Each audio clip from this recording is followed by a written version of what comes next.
সকালবেলা ঘুম থেকে উঠার পরে আবার কে ঘুমিয়ে পড়ে সেটা আমাদেরকে বলো। একমাত্র আমি। হ্যাঁ, সকালবেলা ঘুম থেকে উঠেছি 7টার সময়, তারপর রাই চলে গেছে, তারপর না আবার ঘুমিয়ে পড়েছিলাম। তারপর ঘুম থেকে উঠে দেখি প্রায় 11টা বেজে গেছে। তারপর উঠে এক গ্লাস জল খেলাম, খেয়ে তারপর কফি বসালাম। তারপর এখন কফি খাবো। আর না এত ঘুম পাচ্ছিল কি বলবো। আগের দিন না ওই ঘর ঠর পরিষ্কার করেছি, এত বেশি টায়ার্ড ছিলাম যে রাত্রে না ঘুমাতে একটু দেরি হয়ে গেছিলো। ঘুমটা কেমন যেন কমপ্লিটই হয়নি। তাই সকালবেলা যখন রাই চলে গেল আর ফাঁকা ঘর, মোবাইল দেখতে দেখে কখন যে ঘুমিয়ে পড়েছি নিজেও জানি না। তারপর ঘুম থেকে উঠে এই কফি টফি নিয়ে এখন কোথায় বসবো সেটাই ভাবছি আর বেডরুমে বসবো না। তো চলে গেলাম ওপরে আমাদের যে উইন্ডো বেডটা আছে, তো ওখানে গিয়ে ভাবছি এখন বসে বসে কফি খাবো। আর এদিকে রাই আস্তে আস্তে তো অনেক দেরি, ও চলে গেছে স্কুলে।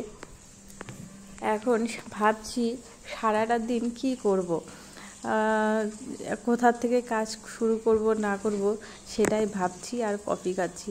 তো আপাতত না প্রত্যেক দিন সকালবেলা রাই চলে যাওয়ার পরে একটু মোবাইল টোবাইল দেখে একটু টাইম পাস করে 10টার থেকে তারপর 1-2 ঘন্টা একটু ঘরের কাজ টাজ করি। আমি আবার বেশি কাজ করতে পারি না, ওই একটা না 3-4 ঘন্টা যে কাজ করব সেটা করতে পারি না। অল্প অল্প করে কাজ করি, খুব একটা বেশি কাজ করতে পারি না। কাজ টাজ কমপ্লিট করে তারপর বসিয়েছি রান্না। তো আজকে আমি করব আলু পটলের একটা রসা করব, নিরামিষ করেই করবো। এখানে আলু আর পটলটাকে ভালো করে ভেজে নিচ্ছি। কড়াইতে তেল গরম করে হালকা তেল দিয়ে এখানে ভালো করে আলু আর পটলটাকে ভেজে নিচ্ছি। আর প্লিজ ইগনোর মাই কড়াই, কারণ আমার কড়াইটা প্রচুর পুড়ে যায়। প্রত্যেক দিন পরিষ্কার করি কিন্তু প্রত্যেক দিনই পুড়ে যায় এইভাবে। আর কি আর করা যাবে। তো দেখো এখানে মশলাগুলো জিরে আদা পেস্ট করে, লঙ্কা পেস্ট করে এখানে দিয়ে দিলাম। ভালো করে এখন কষিয়ে নেব। তারপর ভালো করে কষানো হয়ে গেলে এখানে দিয়ে দেবো এই ভেজে রাখা আলু আর পটলগুলোকে। তার মধ্যে নুন দিয়ে দিচ্ছি, একটুখানি নুন হলুদ এগুলো দিয়ে নিচ্ছি। দিয়ে একটু ভাজা করে তারপর দিয়ে দেবো এই আলু পটলটাকে। তো আলু পটলটা দিয়ে আর একটু কষিয়ে ঢাকা দিয়ে দেবো। 10 থেকে 15 মিনিটের জন্য ঢাকা দিয়ে দেব। তারপর ঢাকা তুলে হালকা একটু জল দিয়ে আবার কিছুক্ষণ ফুটিয়ে নেব। তারপরে কিন্তু আমার এই আলু পটলের রসাটা হয়ে যাবে। নামানোর আগে একটু ঘি আর একটু গরম মশলা দিয়ে নামিয়ে নেব। তো এই আমার আলু পটলের রসা আমার কিন্তু কমপ্লিট হয়ে যাবে। আমি কিন্তু এভাবেই আলু পটলের রসা করি। আর তোমরা কে কেমনভাবে করো প্লিজ আমাকে কমেন্টে জানিও।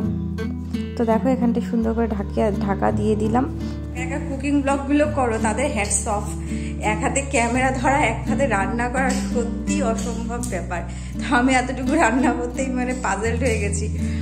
তো যাই হোক, ঢাকা দিয়ে চলে এসেছি। এখন কি করব জানি না। পুরো ঘর দেখো পরিষ্কার করে নিয়েছি। এই ঘরটা, এটা তো আমার এখন ফেভারিট হয়ে গেছে রুমটা। আর দেখাচ্ছি তোমাদেরকে,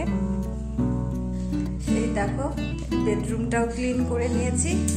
আর মোটামুটি ক্লিন করেছি, তারপর রান্নার পরে বাকি ক্লিনটা করব। আর এই যে রায়ের বেডরুমটা, এটাও সুন্দর করে পরিষ্কার করে নিয়েছি।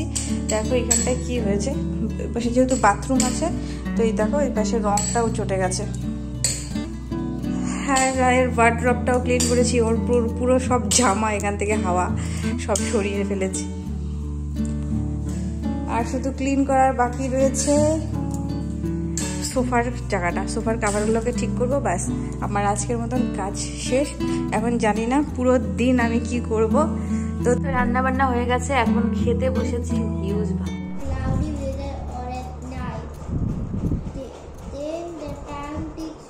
তো চলো আমি এখন মেয়েকে পড়াই, আর তোমরা আমার চ্যানেলটাকে সাবস্ক্রাইব করো। আর আজকের মতন এখানটায় টাটা বাই।